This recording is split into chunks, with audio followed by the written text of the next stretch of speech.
After my last video, a subscriber suggested I redo John Exter's pyramid to show the distinction between time deposits and demand deposits. I decided to go ahead and do this. Most people interpret John Exter's pyramid to be an illustration of risk and liquidity. I decided to build it up in terms of obligations. Let's start with the relationship between physical cash and gold. I provided evidence in many of my videos that the Treasury of the United States has made it explicitly known that it considers the physical Federal Reserve notes printed by the Bureau of Engraving and Printing to be the first liens on the gold certificates held by the Federal Reserve. And if the Federal Reserve is ever unwound by an act of Congress, the Treasury would stand in to make good on the claims outstanding. Thus, the U.S. Treasury gold stands as collateral against the gold certificates, and the gold certificates stand as collateral against the total amount of circulating physical cash. It used to be back in Exter's early days that the physical cash could be redeemed on demand for gold held by the banks, but the Gold Reserve Act of 1934 and later Nixon's closing of the gold window completely changed the relationship between cash and gold. Now the physical cash represents only a lien against the gold and not an exercisable claim. Does this mean that the lien is without value? No. When banks make loans, they typically come with liens against property or future income. Those liens have value because they may be exercised at some point in the future. You know, as a historical side note, it used to be that banks could call in mortgage loans.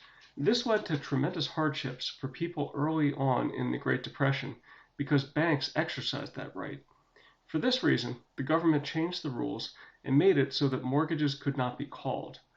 The same thing happened in a way in the gold system.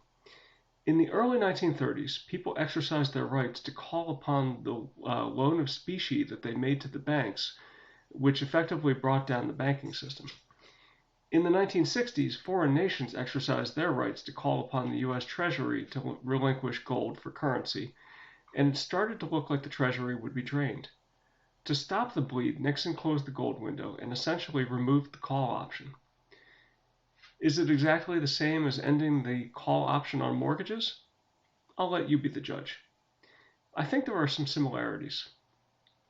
Despite the call option being eliminated, the laws are still on the books that define the nature of the gold backing of the Federal Reserve notes. Now the gold stands as collateral. The U.S. will need to make good on its obligations, but only in the event of a failure of the Federal Reserve System. Right now, the market value of Treasury gold is about 24% of the roughly $2 trillion worth of physical circulating cash. In the event of a crisis of confidence in the U.S. currency, the value of the Treasury gold can be expected to increase fourfold so that the collateral value is equal to the asset it backs. This happened in 1980, and it's possible it can happen again. Let's build up another layer in this pyramid. Let's look at deposits in the banking system. Bank deposits represent loans to the banks, and if called upon to do so, the banks must produce physical currency. There are two types of deposit accounts. There are demand deposits, such as checking accounts, and there are time deposits, such as savings accounts, money market accounts, and certificates of deposit. What distinguishes the demand deposits from the time deposits is that while for a demand deposit the bank must immediately produce physical currency if called upon to do so, it does not have to do so immediately for a time deposit. People have grown accustomed to having immediate access to funds in time deposits because the banks haven't had to place limits to access. However, the legal language is there to allow them to limit withdrawals, and this may be one of the reasons why we just witnessed over the past month and a half a $700 billion movement of money from time deposit accounts to demand deposit accounts. In general, though, these bank deposit accounts represent an obligation on the part of the banks to produce physical currency, at least for now. What happens when the banking system has insufficient currency to supply customers who ask for it? Well, the banks can request through the Federal Reserve that notes be printed up by the Bureau of Engraving and Printing. Thus, if confidence wanes in the integrity of the banks, it could result in a rapid increase in the amount of physical cash. There really is nothing to prevent this. Just as we saw deposit owners shift from time deposits to demand deposits, they could easily ask for cash. This would be inconvenient for large depositors, but theoretically it could be done. One might ask what would happen if the roughly $30 trillion of deposits, or even a significant fraction of it, sought to be converted to physical cash. It would easily increase the $2 trillion of physical cash by a significant amount. And as we know, this would increase the quantity of physical notes that the Treasury gold collateral backs. So would this be inflationary or deflationary? By strict definition of the words, this would be deflationary because due to the nature of fractional reserve banking, this would cause a decrease in the total supply of money and credit. Yes, money would be tighter. Yes, it probably would result in a decrease in general price levels of most goods and commodities. What would it do to the price of gold? Let's think about that for a minute. The reason for such a move to cash would be a declining degree of confidence in the banking system. The increase in the amount of physical currency would result in the collateral being spread more thinly over a much greater quantity of currency. The result would be that the value of gold in the Treasury would be marked up to at least match the amount of newly issued physical notes. Now, this is just my reasoned opinion.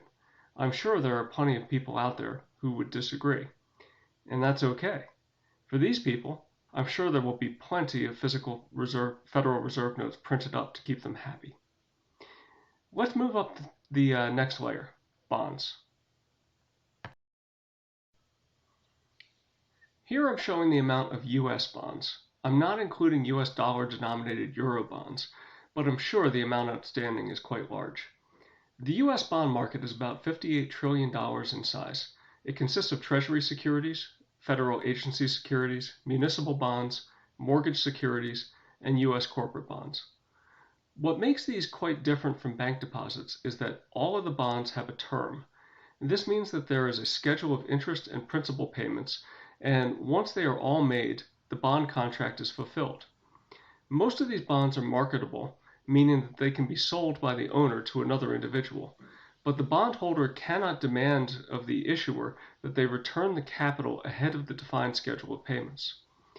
The bond issuer has an obligation, but this obligation is not to provide physical cash.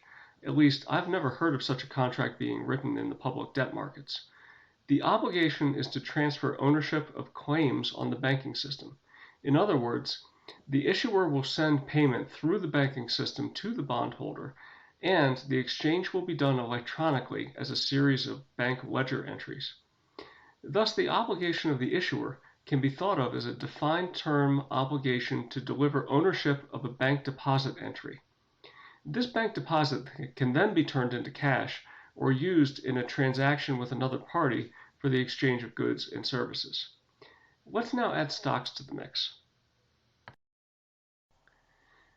Stocks are unlike bonds in that there is no definitive agreement to transfer anything. There is an understanding on the part of the stockholder that he or she is a part owner of the business and thus entitled to a share of the profits generated. But there is no payment schedule. There is no agreement to return the invested capital at some point in the future. The only way to guarantee the profits get paid out is to be a controlling owner, meaning someone who controls more than 50% of the outstanding shares. Nonetheless, most owners of stock do receive periodic dividend payments. If they are lucky, those dividend payments will grow over time and the value of their shares will increase. There are no guarantees, though. So the $36 trillion of publicly traded equity can be viewed as an indefinite obligation. And like bonds, the payments are generally made electronically through the banking system. They are not made in physical cash. Although stocks do not come with the same level of perceived control as physical cash, bank deposit cash, or bonds, they do have a nice feature, and that is that their value is not as vulnerable to waning confidence in the currency. And here lies the crux of the matter. This entire structure is based upon confidence. Confidence in the ability of counterparties to perform, and confidence that others will not lose confidence. In the event that confidence is lost, there really isn't much collateral, is there? But may I offer a suggestion? If you are a person who has any concerns that confidence may be lost, there is a special commodity that can be bought. It is available for anyone to purchase. If the Treasury gold is revalued due to a loss in confidence in the financial system, then any gold held outside of the system will also revalue by the same percentage amount. This can be your insurance.